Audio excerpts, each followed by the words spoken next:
Être universitaire ne suffit pas. Abonnez-vous en activant la cloche de notification pour recevoir la primeur de nos futures publications.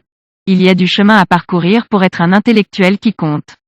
Claude Abbé est universitaire tribaliste qui par des artifices ridicules veut paraître comme un intellectuel qui compte. Je veux bien, mais seulement je cherche en vain sa production intellectuelle sur Facebook comme dans les livres. Car la grandeur d'un intellectuel c'est dans la qualité de sa production et nulle part ailleurs.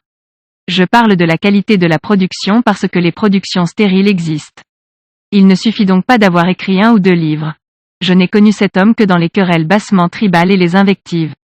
Si c'est cela être un grand intellectuel aujourd'hui au Cameroun, je comprends mieux pourquoi toutes les misères gagnent le pays. J'ai lu d'autres Camerounais à l'instar de Abdelaziz Moundé Djimbam, Achille Bembe ou Mongo Betty. Des gens qui parlent utile et qui savent donner de la profondeur à la pensée positive et constructive.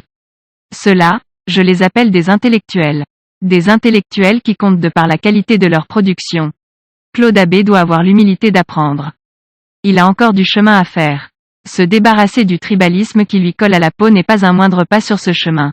Un intellectuel qui compte à mon sens est un intellectuel qui réfléchit et agit dans le sens de faire progresser la société à travers la défense et la promotion des grandes valeurs humaines, la justice, la paix, la fraternité, la solidarité ou l'amour par exemple.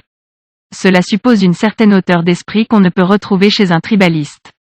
Car le tribalisme vous enlève la capacité d'aimer les gens et de travailler dans le sens du progrès collectif. J'écoutais encore hier le fameux discours haineux de Claude Abbé sur les Camerounais originaires de l'Ouest qui selon lui aiment s'installer dans les bas-fonds des quartiers. Cela m'a permis de voir l'ampleur de la haine qui se dégage de cet homme quand il parle des Bamileke. J'en ai eu la chair de poule. Et en m'endormant le soir, je me suis demandé comment comprendre les journalistes et les chaînes qui tendent tous les temps le micro à un personnage aussi clivant qui ne dit presque jamais rien de constructif. C'est pour quel but? Non aux universitaires tribalistes. Non au tribalisme dans notre pays. Non aux médias qui déroulent le tapis rouge aux tribalistes. Oui au vivre ensemble authentique. Veuillez prendre 3 secondes pour liker la vidéo et la partager. N'oubliez pas de vous abonner à la chaîne YouTube, Boudman, sur le site www.camertv.info.